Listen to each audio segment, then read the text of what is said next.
What is up guys, this is James and ngayon itutur ko naman kayo sa ating actual turnover unit ng ating Sentro Mansion Twin Duplex. Ito yung duplex unit natin dito kay Sentro. Ang pinagkaiba niya sa mga typical na duplex is magkatalikuran siya, hindi siya yung magkatabi na duplex.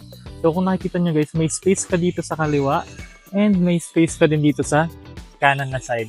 Syempre upon turnover meron ka na ring car garage, may steps, and kung ano yung nakikita mo, ayan na siya upon turnover.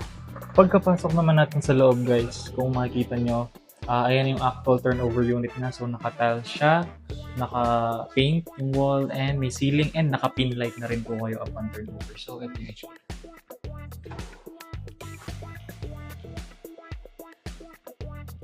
So as you can see guys, meron din kayo ditong sliding door papunta sa inyong extra space sa kaliwang side.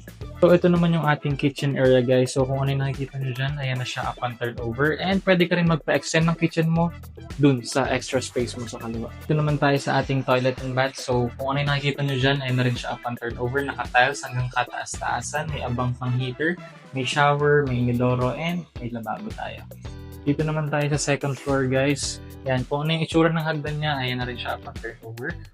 And meron ka ding extra space dito na pwede mong gawing office or kung ano man yung gusto mo gawin dyan. Ito naman po yung first bedroom or yung master bedroom nyo. So ito naman yung second bedroom.